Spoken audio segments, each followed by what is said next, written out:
Welcome back to Tipping Point. I'm your host, Kara McKinney. Up and down the West Coast, pride parades were held over the weekend to say goodbye to June. But just when you thought these events couldn't get any worse, they did. And so because of that, there's not a whole lot that I can really show you. So on some of it, you'll just have to take my word for it or check out reporting by Savannah Hernandez and Tyler Hansen of Tenet Media. They're the ones who braved the risk of getting, visual STDs, if that's even possible, just to report on what's really going on at these pride parades. But even with me censoring a lot of the images and materials, I still need to warn you that the subject matter is not for kids, something which I guess is obvious to everyone these days, except for woke teachers and drag queens. So anyway, in San Francisco, you had a fetish zone set up where men in bondage gear were giving and receiving sexual favors in public in full view of everyone, or lying in pools to be urinated on. Completely naked men jumped around or rode bicycles in front of small children, and that was even outside the fetish zone. In fact, Tyler tried to confront one of those men, and this is the defensive response that he got. Watch. I'm just going to ask you a few questions real quick. So, what is going on with you being naked? I mean, is there something it's wrong legal with here. You? I know it's legal here, but you got kids all around you, and I noticed I've been sitting across the way reporting on the event, and every single time kids walk by, you're enthusiastically waving at them, trying to get their attention. Not really.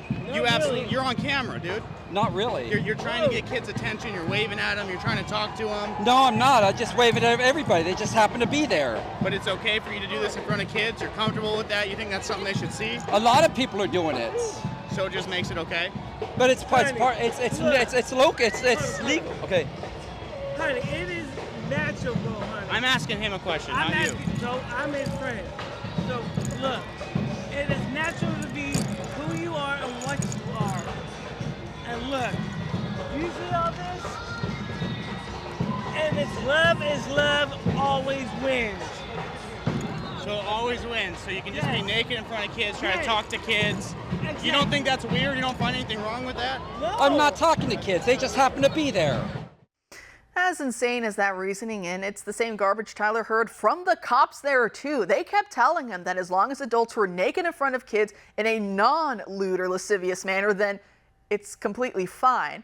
I think they need to recheck their definition of lewd and lascivious, because these pride parades are all about sex and sexuality. This isn't some human body museum talking about how the intestines or the heart works. Joining us now to discuss is Libby Emmons, the editor-in-chief of the Post Millennial. Libby, thanks for being here tonight. Sure thing, Kara. So now the cops are being ordered to just make excuses for perverts acting out their fetishes on small children, right?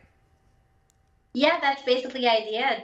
As you saw with Taylor's footage, and he sent that to me, I was absolutely shocked to see that the police officers were just saying that this was a choose your own battle situation, and that if the fetish people had a permit, then the police were not going to go in and intervene at all.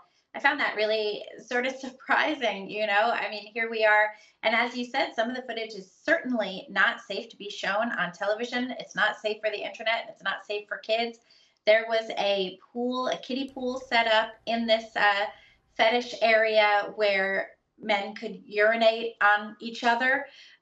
There were sex acts going on in the pool. Savannah Hernandez was out there reporting, and she works with the Post Millennial as well as Turning Point.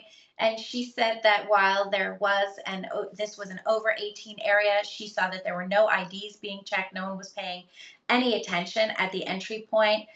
We also had, at the Post Millennial, we had reporters out in Seattle, Katie Davis-Court and Beth Bache in Toronto, and they saw some really extreme things as well. Katie captured footage of a nude, or mostly nude, other than like fairy costume stuff, trans woman making out with a woman publicly on the street as kids rode by, and as the naked bicycle parade went by as well. And everyone's it's mostly these men wandering around with their whole situations, just hanging out, floating in the breeze. And somehow this is deemed acceptable for children. And it's surprising, too, because this is obviously exhibitionist behavior. This is obviously kink being paraded as love. And that's certainly not something that parents should be bringing their kids to see.